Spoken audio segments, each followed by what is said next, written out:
Yo, what is going on, guys? Your boy Fanatic, and I'm back with another video. So today will be my third schedule preview of a team with the SEC. We have already done Florida and Auburn, so I'm taking it back to the SEC East. And we are doing the Tennessee Volunteers. Very, very interesting program. You know, they were on top with Peyton Manning. They were on top for quite a while. And they've really dipped over the past couple of years with Butch Jones really taking this program into the dirt. Now he's left Jeremy Pruitt with the leftovers trying to make something out of this program. He's actually doing a pretty good job. I think Tennessee will show a lot of progress this year. I'm a believer in Jeremy Pruitt. I think he'll have them up there competing with teams like Florida and Georgia in no time. He's great at recruiting and a great coach. He just needs to be a little bit harsher on his team for disciplinarian, and I think he will have Tennessee right up there with Florida and Georgia competing for the SEC East and maybe even more. So without further ado, let's get into this 2019 schedule preview of the Tennessee Volunteers.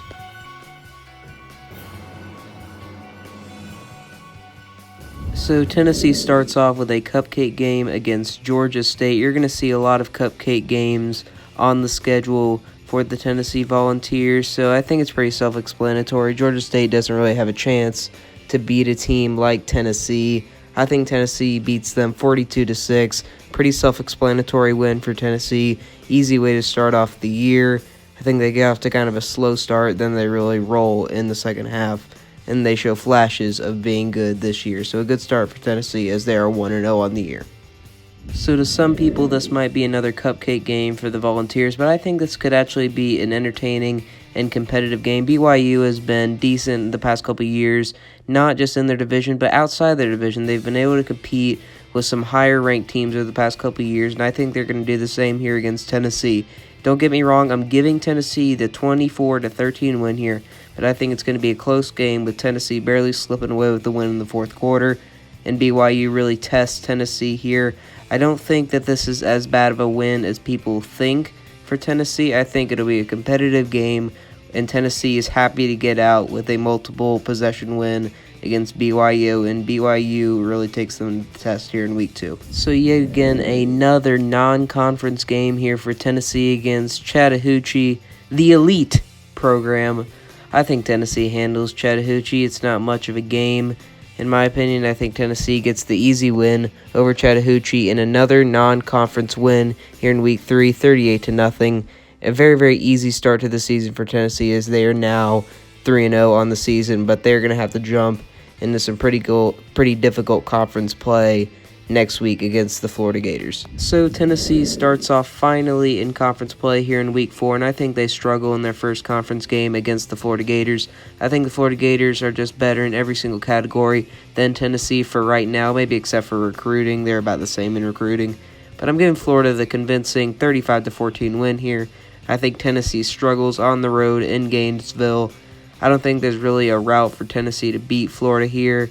I think it's a fight for the first half, and then Florida just kind of separates in the second half for the win here in week 4, and Tennessee gets handed their first loss of the season, but a reasonable loss. It's not a bad loss. You would expect them to lose to a team like Florida, who is much farther in their rebuild than Tennessee is. I'm not even sure Florida's in a rebuild anymore. They're not. I mean, they're competing for an SEC title, so they're not in rebuild mode anymore. Tennessee, however, is right in the middle of rebuild mode, so Florida handles Tennessee here in week 4 convincingly. So in week 5, Tennessee has another difficult SEC game against arguably the only SEC East team that is better than Florida, Georgia. So it's back-to-back difficult games for Tennessee. Tennessee doesn't really stand a chance against Florida or Georgia, in my opinion. Tennessee's exhausted in this game, even though it's at home. Georgia dominates. Georgia wins 38-13 in a convincing fashion. Tennessee suffers back-to-back losses as they start off with a rough 0-2 record in conference play. But then again, it's understandable. They're facing two teams that are clearly better than them at this point, that you would not expect to beat them in your rebuild currently. So Tennessee is now 3-2 on the year. So here in week 6, Tennessee has another difficult conference game, this time against a team from the West, Mississippi State. So after 2 conference losses, I think Tennessee pulls off the big upset here against Mississippi State and beats them in a low-scoring, tough, physical matchup that goes down to a game-winning field goal as Tennessee wins 13-10 here in an ugly physical football game. I think Tennessee pulls off this upset because they are desperate and they find a way to sneak out against Mississippi State with a win. A big win, one of the biggest wins in Jeremy Pruitt's career so far, as Tennessee proves to have the better defense and the more physical football team right now, as they get the biggest win of the year so far against Mississippi State, and they finally get their first win in conference play. So off of a big win against Mississippi State, Tennessee heads back down to earth against the rival that they cannot seem to be ever, Alabama. This is about as one-sided of a rivalry as you can get here in the SEC, and it's going to stay that way. Alabama blows out Tennessee. I think Tennessee, off the emotion of that big upset victory against Mississippi State last week, contends for the first quarter, and then after that, it's just a brutal blowout. Alabama wins 45-10, and a convincing win against Tennessee, bringing them back down to earth. But again, Jeremy Pruitt and Tennessee, you wouldn't expect them to compete against Alabama, just like you wouldn't expect them to compete against Florida and Georgia. They're just in a rebuild mode, and they're losing the games that they should, but they're winning the games that they should and winning the games that they shouldn't. That is important right now for Tennessee along in their rebuild. So even though they lose to Alabama so far in this season, even though they're 5-3, I would call this season successful so far.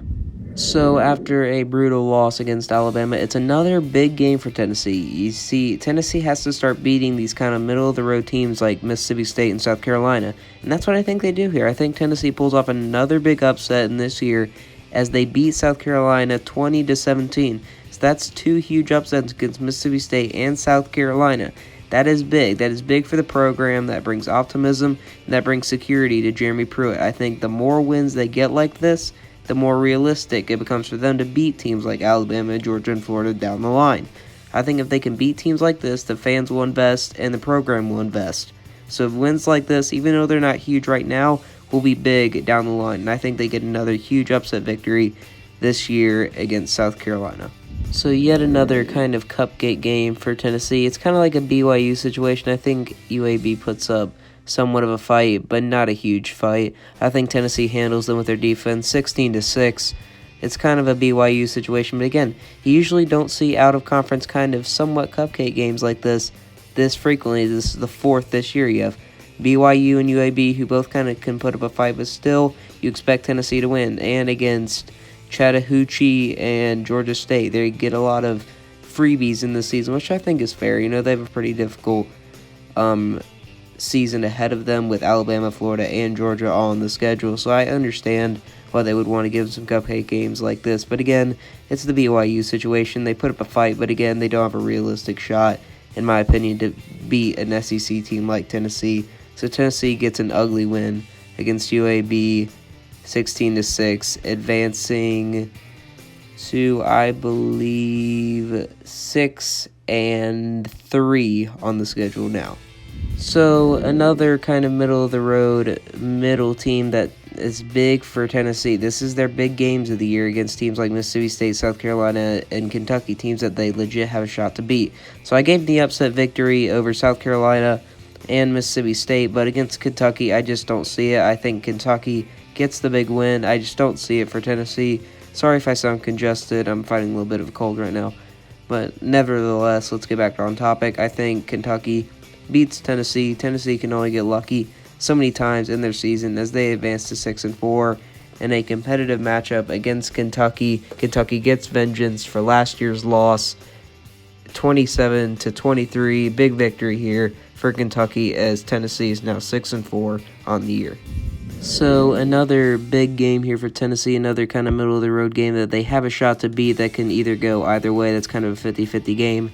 This one, I'm again going to give to the opposing team, Missouri. They're on the road. They're coming after a heartbreaking loss against Kentucky, so I think Missouri handles them and kind of dominates them. It's not a blowout by any means. Tennessee puts up a fight, but you can clearly tell that Missouri at this stage is the better team than Tennessee is. Tennessee is now on a little bit of a slump here at the end of their season. Not a big slump, you know, it's just two losses to teams that I believe are better than them right now. But again, back-to-back losses as they advance to 6-5 on the year, trying to end up with a winning record, which I think is kind of the goal for them at the end of the season. But right now, I'm giving the 27-14 win against the Tigers as Missouri comes out victorious.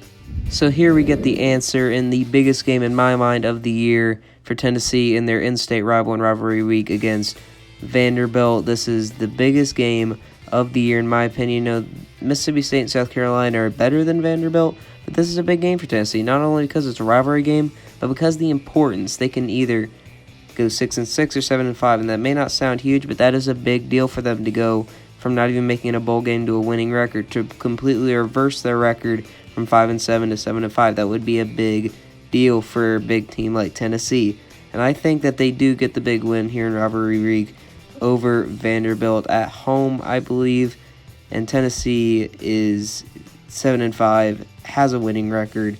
I think it's a close game. I think Tennessee is kind of sloppy because of nerves, and I think Vanderbilt is able to keep it close despite Tennessee being the much better team in my opinion.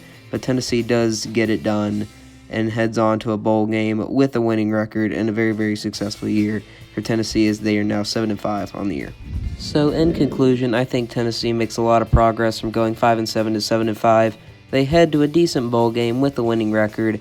I'm a Jeremy Pruitt believer. I believe by this time next year, they could be heading to maybe even a New Year's Six Bowl and maybe competing with teams like Florida and Georgia, even though I think the Florida-Georgia might be a little bit of a stretch. So I do think Tennessee is a couple years away from being truly elite and being able to compete with teams like Florida and Georgia. But this year, again, it's a little bit at a time. Just that two-game flip from 5-7 to 7-5 may not seem huge, but that is a big deal, especially for Jeremy Pruitt. It gives him that security. It gives him the freedom to make this Tennessee team his own. And I think the more freedom and the more power that Jeremy Pruitt has, the better this team will be, and the faster, the better this team will be. So I think this is a successful year for Tennessee. They get some big wins against teams like Vanderbilt, South Carolina, and Mississippi State, pulling off some nice upsets. And they get to compete with teams like Kentucky and Missouri. So I think Tennessee this year, it's a big year for Jarrett Guarantano. He has all the weapons needed. A good running back in Ty Chandler. A nice double tandem at wide receiver with Juwan Jennings and Marquez Callaway. A good offensive line. And a good defense. So there's no excuses for Jarrett Guarantano. If he can't get it done this year, he's never going to be able to get it done. And they need to move on at quarterback. So a very, very important year here for Tennessee. Obviously, I don't like Tennessee. They're one of my least favorite teams, but I like Jeremy Pruitt, and I hope he succeeds at Tennessee. And I think it's just a matter of time before we may be looking at Tennessee in a New Year's Six Bowl game or in the SEC Championship a couple years away. So I hope you guys enjoyed this video. Make sure to like, comment, and subscribe. Stay tuned for videos tomorrow. Another scheduled preview coming out tomorrow, as well as another SEC video. Is the 2 weeks of the SEC. Have an amazing day, and peace.